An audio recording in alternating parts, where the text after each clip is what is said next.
വെട്ടുകത്തി എടുത്തുകൊണ്ട് വന്ന ശേഷം ഇയാൾ ഈ വീടിൻ്റെ ജനൽ, മകൻ ഉറങ്ങിക്കിടക്കുന്ന ജനൽ വെട്ടിപ്പൊളിച്ചു. ഈ മുറിയും അയാൾ പുറത്തു നിന്ന് പൂട്ടി. ഈ മകൻ കിടക്കുന്ന മുറിയുണ്ടല്ലോ, മകനും ഭാര്യയും കുട്ടിയും കിടക്കുന്ന മുറി, അത് പിന്നെ ഇതാണ് എ സി റൂമാണ്. അപ്പോൾ ഇത് ഇയാൾ എന്താ വെച്ചാൽ പുറത്തു നിന്ന് പൂട്ടിയ ശേഷം ജനൽ വെട്ടിപ്പൊളിച്ച് അതിനകത്തോട്ട് പെട്രോൾ വീശി ഒഴിച്ചു കൊടുത്തു. 2 ക്യാനിലായിട്ട് ഒഴിച്ചു കൊടുത്തു. എന്നിട്ട് അകത്തേക്ക് തീയിട്ട് കൊടുത്തു. തീയിട്ട് കൊടുത്തപ്പോഴത്തേക്ക് ചില്ല് ഗ്ലാസ് ചൂടടിച്ച് പൊട്ടിത്തെറിച്ച് ഇയാൾക്കും പൊള്ളലേറ്റു ചെറുതായിട്ട്. അപ്പോൾ നാട്ടുകാർ വീട്ടിൽ നിന്ന് ഭയങ്കരമായിട്ടുള്ള പുക ഉയരുന്നു. സാറയാണെങ്കിൽ, ഈ ജോജിയുടെ അമ്മയാണെങ്കിൽ ഇയാൾ പൂട്ടിയിട്ടിരിക്കുകയാണ്.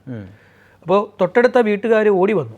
അടുത്ത വീട്ടുകാർ ഇവരുടെ നിലവിളി കേട്ട് ഓടി വന്നപ്പോഴത്തേക്ക് ഈ വീട്ടിൽ നിന്ന് ഇങ്ങനെ തീയും പുകയും ഉയരുകയാണ്. ഉടനെ അവർ പെട്ടെന്ന് ബക്കറ്റൊക്കെ എടുത്ത് വെച്ച് വെള്ളം പിടിക്കാൻ നോക്കിയപ്പോൾ വെള്ളമില്ല.